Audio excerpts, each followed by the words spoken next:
kain yang lapisan pertama. Caranya,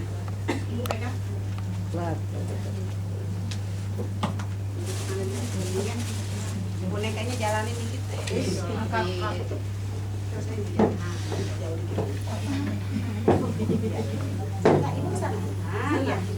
Ini miring ya.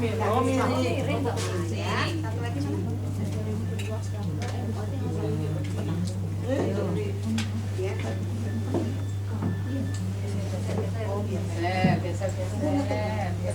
Sini. Iya. Oh.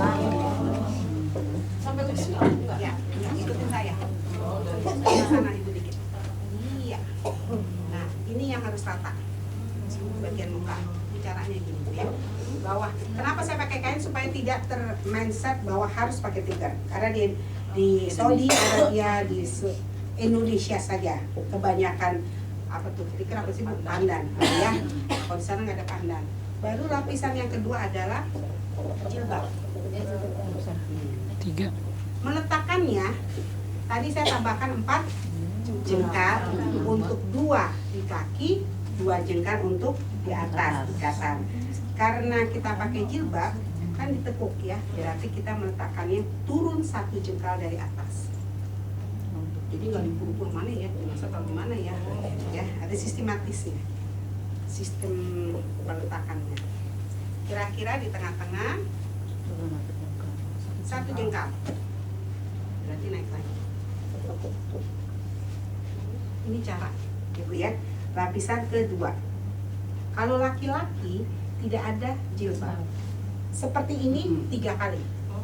1 lagi, sini 1 lagi, baru 2 lapis. 1 lagi, 3 lapis. Jadi laki lebih mudah dari perempuan. Iya, soalnya banyak yang ditutup ya. Ya karena apa? Kontraknya beda. Dia kita ngelahirin, netein, dia emang enggak. Dia boleh kawin lagi, kita nggak boleh kawin lagi. Ibu masih mau kawin lagi. Jangan, nggak mau. Nah, kemudian lapisan ketiga apa Bu? Tadi baju. Nah caranya yang berbelah ditaruh di atas. Yang bawah caranya taruhnya turun 2 jengkal setengah atau 3 jengkal. 1, 2.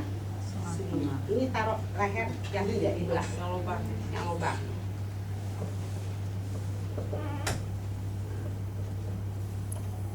Tadi boneka sih ya, agaknya gitu ya, kira setengah udah.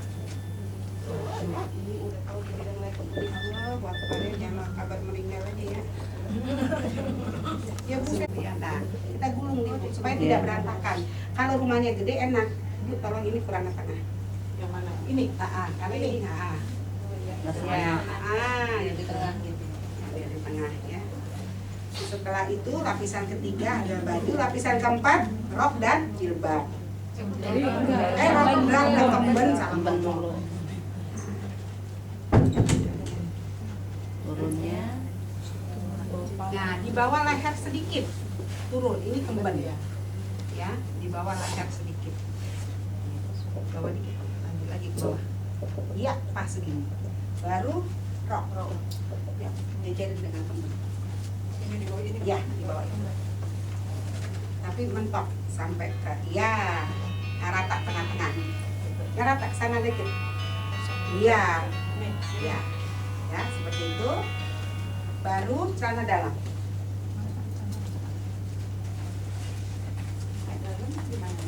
Ya dalam rok. Bener dalam rok. Lurus. Bukan begitu.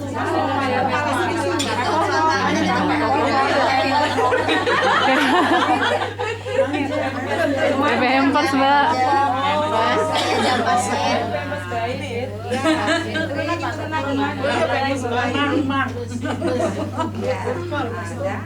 Itu baru kemudian kita ini buat pampers di kamar apa pada saat dia bermasalah saat dipakaikan di tempat pemandian. Nah saya pakai kapasnya seperti ini. Mungkin ibu-ibu yang pernah lihat keluarga yang meninggal jarang yang kapasnya ini. Iya, ya kan? Mungkin mereka kapasnya ya. Bagus ya. Itu nggak gila. Biasanya bulat-bulat. Oh iya, makasih banyak ya salam ya. Ya, Mbak Iya. Ya, Bu, seperti ini kita pasti. Jadi tidak berantakan. Oh, bentuknya sadar halus. Halus. Ini. Gitu. Ya, Berapa kali bahu ya, dulu. kayak tisu.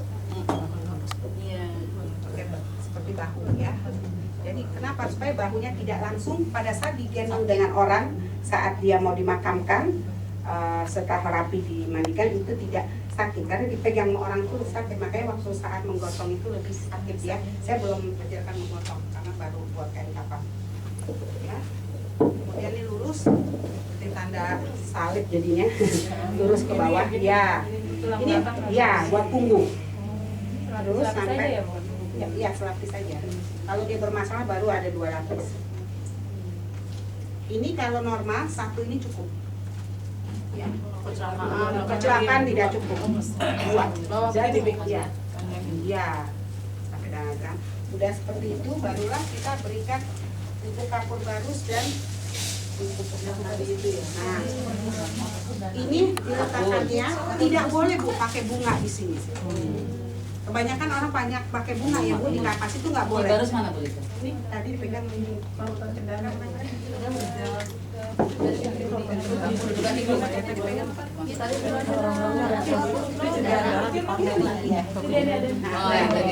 Ini harus ditaruhnya di sini. Nah, mungkin saya pakai ini ya di sini. Saya taruh sini. Ini penuh, jadi rata, nggak numpuk tapi merata, gitu Bu ya. Dua-duanya dipakai. Kalau dia dalam perjalanan luar negeri, ininya harus banyak.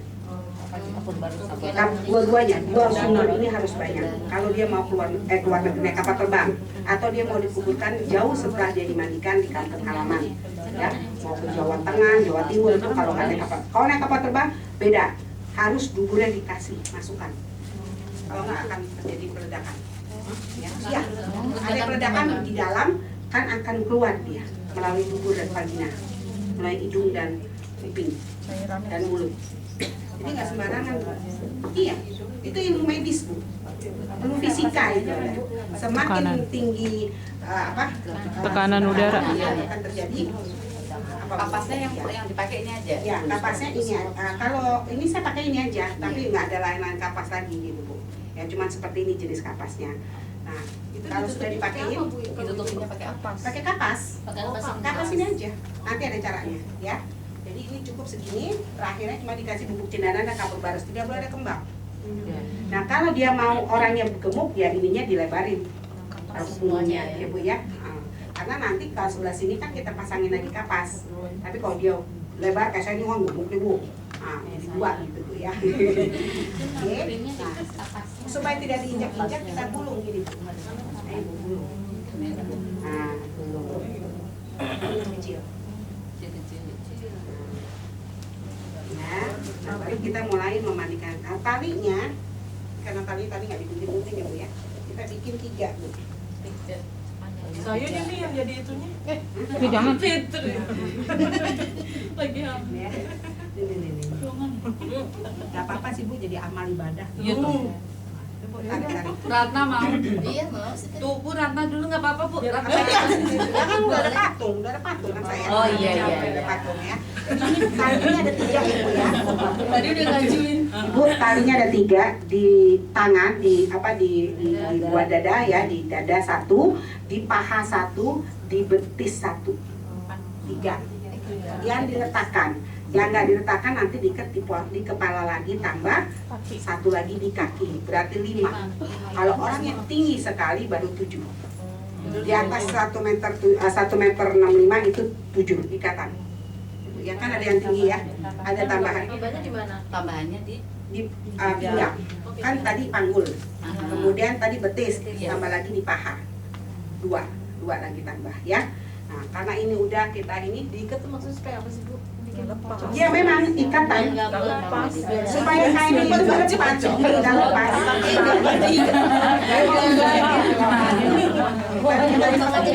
kalau nggak diikat lari mayatnya. Barulah kita siapkan tempat pemandian jenazah ya. Baju udah kelar. Nah, bajunya udah kelar, sekarang baru Ya itu ya Bu, yang salawat jadi ditutupin. apanya? Ya, sholawat boleh, istighfar boleh, nggak ada bacaan khusus saya. Ibu sekali lagi dalam mengurus jenazah Yang saya ketemukan hanya tuntunan bacaan yang khusus tuh Bismillahirrahmanirrahim Rasulillahi Shallallahu Alaihi Wasallam. Yang lainnya tidak ada bacaan khusus. Yang ada ibu niat khusus memandikan. Pertama kali dia amanah. Amanah dalam sholat, amanah dalam sholat dulu. Insya Allah orang yang beramanah sholatnya amanah, dia akan insya Allah dia akan takut pada Allah, dan insya Allah dia akan menutupi aib jenazah. Karena orang yang memandikan jenazah tidak boleh membuka aib jenazah dan tidak boleh jijik. Kalau ibu gelian, jijik, muntahan, udah jangan mandiin jenazah. Tapi kalau ibu mau diobatin, tidak jijik, tidak gelian, Bismillah tawakaltu, lawan, karena itu adalah godaan syaitan. Ibu mual, geli, jijik, mah itu adalah penyakit dari pikiran. Pikiran menginstruksi kepada saraf penghasil hormon asam itu tidak normal. Akhirnya timbul mah. Mah itu tidak bisa dipungkiri, itu penyakit dari pikiran. Jadi ibu jangan bangga kalau punya penyakit mah. Dokter udah bilang, oh ini stres nih orang. Boleh ibu tanya sama dokter, kalau ke psikolog. Karena apa? Pertama kali di hati penyakit itu ya. Jadi kalau orang mandi jenazah nggak bisa dilihat. Memang jenazah nggak ada yang wangi. Kalau ada yang wangi, yang tadi yang saya pernah cerita di mandi yang ikhlas. Yang ikhlas. Atau dia ibadahnya kemarin Bu, saya 2 hari yang lalu mandikan jenazah 92 tahun, wangi total. Kenapa Mi? Tubuhnya selalu dijaga oleh wudhu. Mau mandi dia wudhu, mau masak dia wudhu, coba mau pergi dia wudhu, mau makan siang dia wudhu, wudhu terus. Sebelum subuh dia sudah mandi wudhu. Jadi tubuhnya memang terjaga oleh wudhu. Wangi ibu, 92 tahun kulitnya kayak saya. Coba nggak keriput, tuh nggak pakai putih white enggak. Ya, oke Bu, lanjut. Ini langsung Bu ya, kita pada mengangkat jenazah. Ini udah siap kan? Kita lihat yuk bak pemandian. Bak pemandian harus tertutup atas dan bawah seperti ini. Kemudian dikelilingin dengan kain. Hanya dihadiri oleh 5 orang. Boleh pakai selang, boleh pakai gayung. Air itu kok pakai bak ember 3 yang besar-besar. Mandikan itu 3 kali, 5 kali, 7 kali. Kemudian air bekas memandikan jenazah itu harus tertutup alirannya, tidak boleh terbuka karena itu adalah air. Jadi kalau mau langsung, kalau ada selangnya tuh dari bak langsung ke got. Kalau nggak ada selangnya, coba bikin aliran dia ke suatu sumber muara yang airnya itu bisa tertutup. Ini air masalahnya. Jadi bekas kotoran, buang air besar, air kecilnya, siram-siraman tubuhnya itu termasuk air. Kalau orang tua dulu pakai bikin got-gotan, bikin muara, lobak, kemudian tutup pelepah daun pisang. Itu orang tua dulu. Kenapa kita yang udah canggih yang mikir ke sana? Ibu bikin kamar yang gede. Biar besok mandinya di kamar, bungkusnya di kamar. Enak Bu. Karena saya begitu Bu, orang Arab Bu. Enak banget Bu, kamarnya segini-gini. Kamar mandinya setengah dari ini. Enak banget tuh. Gimana ya? Semua sama Bu. Ya. Jadi cara tempat pemandiannya gitu Bu ya, tertutup semua. Bak airnya 3, gayung 2. Kemudian siapkan kain untuk dia setelah dimandikan, kita akan ganti kain. Boleh kain, boleh spray, boleh selimut. Kemudian handuk. Sarung boleh asal dibuka, digunting, kadang nggak panjang, ya kan? Kemudian kapur barus dan minyak cendana kita taruh di bak tempat yang kurang lebih 5 liter air untuk siraman terakhir. Tuh ya. Setelah itu yang tidak ada pembacaan ayat suci Al-Quran saat memandikan. Ya, semuanya berdoa saja. Nah, kalau udah siap semua, sudah rapi semua, handuk ada, shampoo, sabun tadi, alat semua udah rapi. Kemudian plastik kresek yang besar. Kenapa? Supaya kotoran-kotoran setelah kita memandikan kapas atau cotton bud semua itu nggak kaca-cacar. tunjukkan bahwa Islam itu memiliki ilmu, kebersihan itu adalah sebagian dari iman. Jadi dibersihkan, ditaruh. Ini nggak mandi jenazah pakai kembang, nggak dibersihin bak pemandiannya. Besok lagi orang meninggal kembang keringnya banyak banget, bener nggak Bu? Iya. Itu salah. Emang nggak ada pakai kembang di Arab susah Bu, diomelin sama Raja King Abdul Aziz. Nah, kembangnya mahal di sana ya, jadi nggak ada wajib pakai kembang. Tapi yang wajib adalah ini. Ini wajib. Ini dari zaman bahla udah ada ya. Tapi kalau bubuk cendana ini memang adanya cuma di Indonesia, Afrika dan Mesir ya. Tapi kalau di Saudi Arabia, Malaysia kayaknya nggak ada. Jadi ini pengganti daun bidara. Ya, karena dia lebih baik pakai daun. Di Mesir pakai ini, di Saudi Arabia pakai ini, Mesir pakai ini Bu. Ya, untuk kasus yang bermasalah.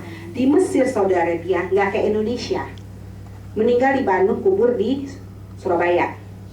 Meninggal Jakarta, kubur di Makassar. Di Arab, di Saudi Arabia, di negara-negara Emirat Islam, negara Islam, tidak ada Bu seperti itu. Di mana meninggal, di situ dikuburkan. Jadi dia tidak butuh ini terlalu banyak, kecuali kasus. Misalnya dia menunggu waktu sholat. Saat mau sholat zuhur, dimandikan jam 11. Kan lumayan tuh 2 jam atau 3 jam. Karena dia berkasus, apa? Kecelakaan. Atau dia mengalami operasi gagal. Itu baru pakai ini. Nah, ini Indonesia agak aneh dikit, mudah-mudahan ulama-ulamanya makin pintar ya Bu ya. Nah, ini hal-hal ini yang terjadi sering, makanya maaf ya tadi Bu bilang, itu sering dia pakai plastik dulu. Supaya apa? Supaya air yang dia pancing pada saat memandikan tidak tembus di kain yang paling bawah. Maka kain paling bawah, kalau saya tadi jilbab ya Bu ya, setelah kain yang paling bawah lapisan pertama. Kalau mereka plastik. Jadi tubuh itu bertemu dengan plastik dulu, baru pakai kain. Ya itu tidak boleh. Gitu. Karena dia nggak mempelajari secara syar'i maupun secara medis, secara ilmu forensik. Ya. Karena kan kalau udah meninggal itu namanya ilmu forensik ya. Setelah udah siap itu tadi kain berapa? 4 juga udah cukup. Handuk, gayung, ember, cotton buds, sabun, shampoo, kemudian plastik kresek. Ya. Setelah itu barulah kita angkat jenazah. Udah siap itu dulu, ini udah siap, baru kita angkat jenazah. Jangan ini belum siap, udah ngangkat jenazah, nggak boleh. Jadi nggak ada jenazah nungguin di bak pemandian, kain kafannya baru dibikin. Ya. Jenazah nungguin di bak pemandian baru disiap-siapin itu semua tuh airnya segala nggak ada. Karena apa tadi adab, perilakukanlah, segerakanlah gitu Ibu ya. Barulah kita mengangkat jenazah. Mengangkat jenazah kalau memang ternyata maaf kan kita nggak tahu celana dalamnya dibuka apa nggak oleh keluarganya. Tiba-tiba kita lihat banyak cairan, tembus lah Bu. Ya. Kalau kita angkat sama kain atas saja pasti kain yang bawah kelihatan waktu kita angkat jenazah. Jadi kita bawa semua kain yang di bawah-bawahnya supaya tidak terlihat. Ya, habisnya kita usir pas orang tadi kita usir, pergi Bu, saya mau angkat jenazah, kan nggak bagus begitu, ya kan? Jadi kita angkat dengan kain di bawahnya, ditutup dari kepala sampai kaki, ya. Kemudian dirapatkan. Kalau tidak ada muhrimnya, kalau ada muhrimnya nggak apa-apa kebuka dikit. Orang muhrimnya, siapa muhrimnya? Anaknya, suaminya, mantunya, keponakannya, cucunya. Ya, nah setelah itu baru kita angkat dengan cara seperti ini. Ya, tangan gini Bu, peluk. Nah, di sini harus 4. Di sini harus 4 atas. Kenapa? Karena berat. Itu wajar, karena tubuh manusia kalau tidak ada ruh itu berat bebannya. Ya, ini 4 orang, baru sini boleh 1, 2, 3, 1. Di sini harus 4. Kalau 4 di sini 2, di sini 2. Dari 1 lagi dari sana, dari 1 dari sini. 1 dari sana, 1 dari sini. Barulah kita bawa ke tempat pemandian. Barulah kita mulai untuk memandikan. Kita tanya namanya Fulan binti Fulan, gayung Bu, ada di situ. Jenazah karenamu semata-mata ya Allah. Jenazah Fulan binti Fulan ingin mengharapkan ridhomu ya Allah. Dan tutupilah aib jenazah ini ya Allah, mudahkanlah proses pemandiannya ya Allah, berikanlah kekuatanmu ya Allah pada tangan hamba ini yang tiada daya upaya selain dari Engkau ya Allah. Dalam hati Bu ya. Nah, baru kita ambil air, nyiramnya lihat Bu ya. Air kita ambil, tangan kita di sini jatuhkan ke tangan dulu. Tidak boleh lihat kebunku.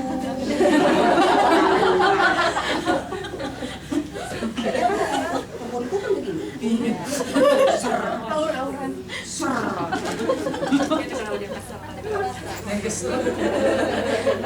Ini saya bisa ngomong ini karena saya ngelihat, Bu. Oh gitu ya, kok dia begitu ya? Itu mah kayak kebun, lihat kebunku penuh dengan bunga gitu. Harusnya bagaimana? Pelan-pelan, terus kita jalan sampai 3 kali awal, ya, supaya basah dulu. Setelah itu, nah pas di muka, lihat Bu ya, kepala pas di sini, ini tutup, hidung dan mulut tidak boleh kena air. Bahkan kita nggak boleh bikin dia nyaman banget ya. Iya, coba Ibu lagi hidup Nggak ada kita kalau ngajarin anak kecil guyur kepala gimana Bu? Mukanya kita stop gini kan? Sama Ibu sama orang meninggal gitu ya. Tutup gini, terus tetap posisi hukumnya harus di atas tangan dulu. Kenapa? Ada hukum gaya rusak. Ayo, nggak ada ya, nggak ada penelitian sini sih Bu ya. Semakin besar tekan, semakin besar penampang yang ada, maka semakin kecil tekanan yang ditimbulkan. Semakin besar penampang, semakin besar permukaan, maka yang akan timbul tekanan itu makin kecil. Ya, ilmu tuh Bu, makanya ilmu gaya rusak bukan cuma buat ngurusin ngebor minyak doang Bu, buat ginian juga ada, ya Bu ya. Nah, kita guyur terus sampai 3 kali, barulah awal kita bersihkan buburnya. Ini yang inti. Ini kainnya tertutup ya Bu. Kainnya jangan yang baru, luntur. Luntur. Untuk ngebersihin mungkin bisa dari sana. Caranya, ini tangan tadi saya kelupaan handscoon-nya Bu. Handscoon-nya jatuh. Kata suami saya handscoon-nya jatuh. Ya udah mau jatuh balik lagi, macet sebenarnya. Oke. Harusnya tangannya dipakai handscoon ya, tidak boleh tidak pakai handscoon. Kemudian ini anggap tangan kiri ya Bu ya. Nah, ini tangan kanan saya. Kita buka, tangan kanan saya sudah, tangan kiri saya sudah penuh dengan sabun ya. Kemudian Ibu cerita kayak gini, mana Ibu? Ibu bawa kain, tangan Ibu gini, nah kayak gini, bawa kain tapi begini. Gitu. Nah begitu, saya dari sini ini tetap nggak boleh dibuka. Nah tangan saya yang kiri masuk, yang kanan taruh di atas perutnya. Caranya vagina dulu pertama kali. Ini kita goyang begini, lihat tangan saya. Coba Bu, tangan Ibu lihat tuh ya. Ini nih. Nah bukannya begini, itu mah beranakin orang. Kan emang bener kenyataannya. Bingung kan? Nah ini di perut, iya. Kenapa? Karena kalau kita goyang ini usus besarnya bergerak, kotorannya akan bergerak ke bawah, termasuk dalam saluran kencingnya dan saluran rahimnya. Nah, sampai ini tetap Ibu guyur terus itu, saya juga gitu. Baru setelah udah bersih vagina, kita ambil lagi sabun ya.